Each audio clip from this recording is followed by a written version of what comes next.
Uhuruchioma Igbo ndị ọma na-ege ntị nọ n'oge akụwa nke na-abịara gị semachụlọ ọrụ mgbasa ozi bụ Ọkaibe Sapiensia Onitsha. Tata bụ Tuesday ahịa Orie, abalị mbụ nke ọnwa Julaị afọ 2025. Ọkaakọ bụ Ọgọdike. Tupu anyị amalite gere isiokwu ndị anyị mere akụkọ. Ndị ọrụ uwe ojii mmadụ anọ ka a na-atụ egwu na egburu ụbọchị Sọnde n'obodo Udei dị na Benue State site na mwakpo ndị a na-enyo enyo na ha bụ ndị Fulani na-achị ehi wakporo obodo ahụ. Ụlọ ọrụ na-esichapụta mmanụ Petrol Dangote Refinery ekwupụtala mbelata ọnụahịa mmanụ Premium Motor Spirit (PMS) yana nke a na-akpọ Petrol site na Naira880 ọnọbụ na mbụ gbadata na Naira840 maka otu lita. Ụlọ ọrụ etiti na-ahazi njem ụgbọelu Nigerian Civil Aviation Authority (NCAA) akwụsịla otu ụgbọelu ụlọ ọrụ Rano Air ka enwechara ihe iyi egwu dapụtara n'ụgbọelu ahụ n'etiti injin ya tinyere ụjọ ọkụ ọgbụgba.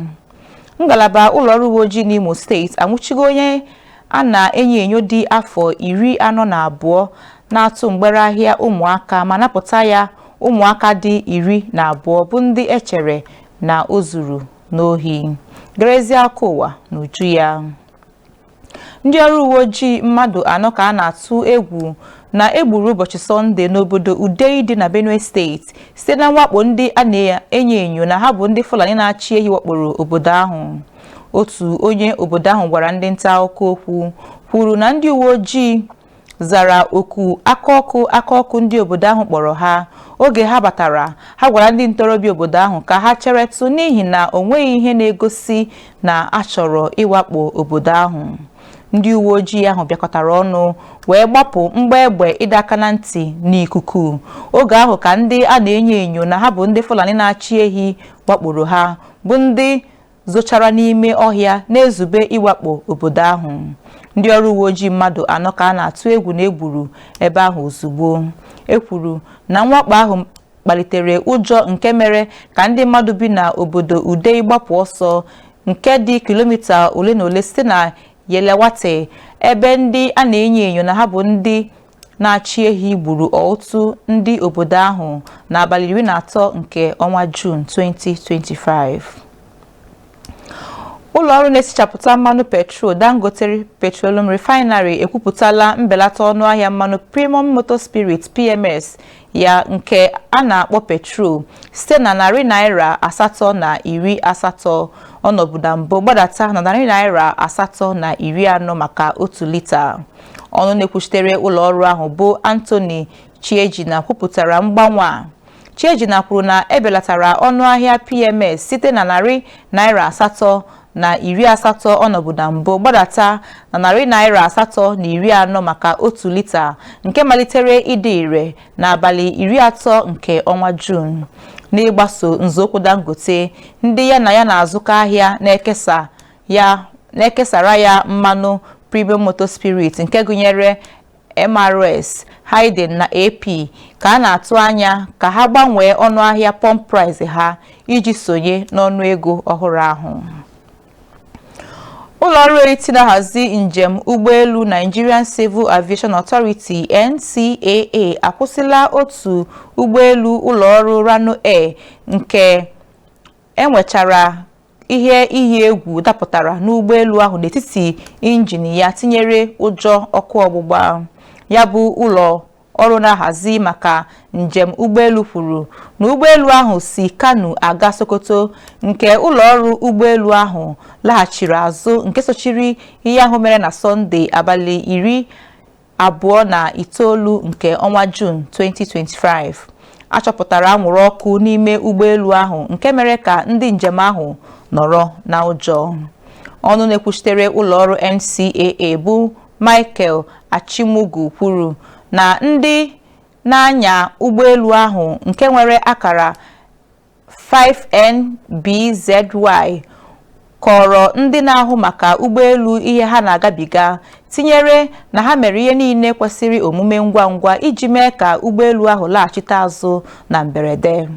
Achimugwu kwuru na ụgbọelu Rano Aircraft nwetara ihe mkpọbi ụkwụ na injin ya, mana onye pilot na-anya ụgbọelu ahụ mere ka ha laghachi azụ na-enweghị nsogbu ọbụla.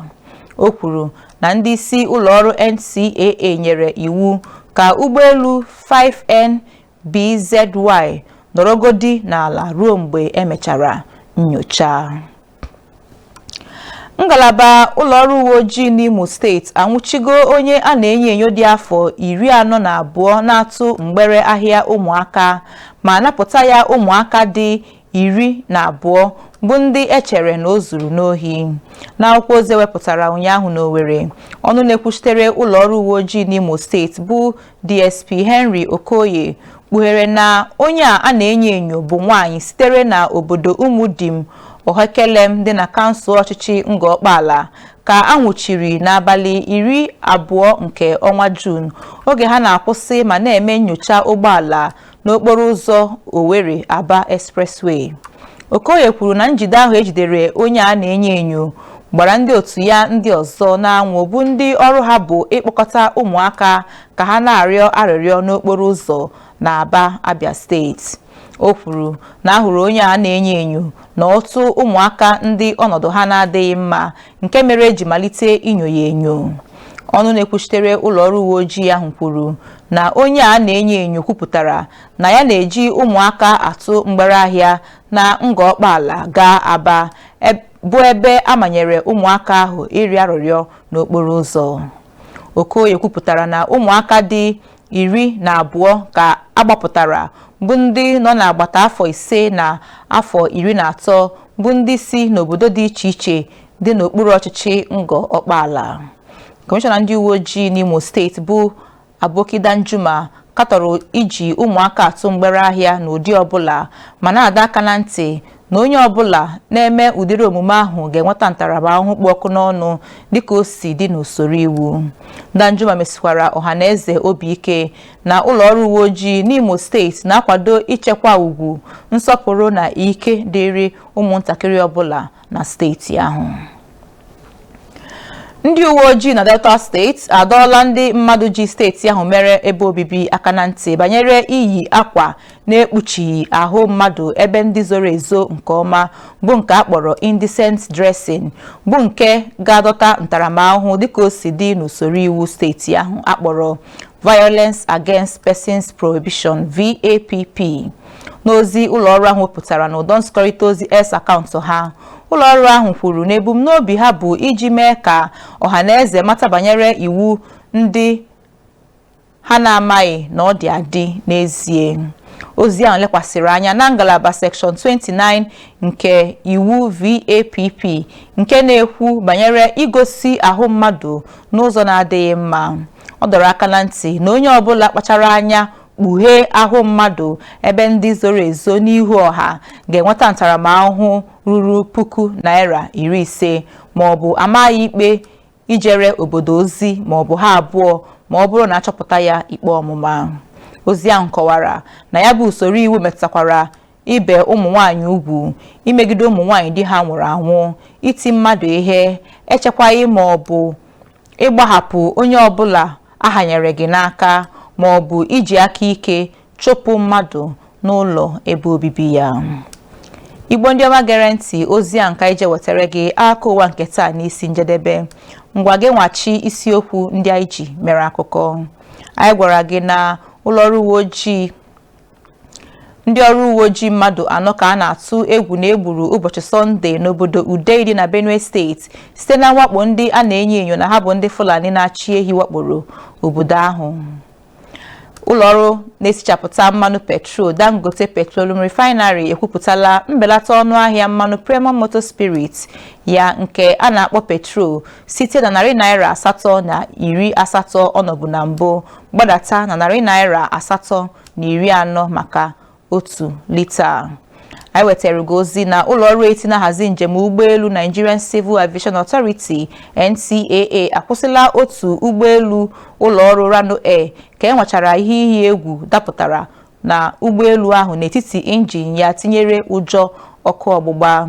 n'Imo State ka isi weta ozi na ngalaba ụlọọrụ uwe ojii n'Imo State anwụchigo onye a na-enyo enyo dị afọ 42 na-atụ mgbere ahịa ụmụaka ma napụta ya ụmụaka dị 12 bụ ndị echere na o zuru n'ohi.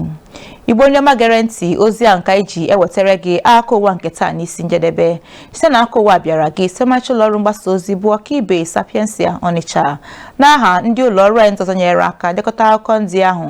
Ọgọdike bụ aha m darine maka isonyere anyị. Mgbede ọma.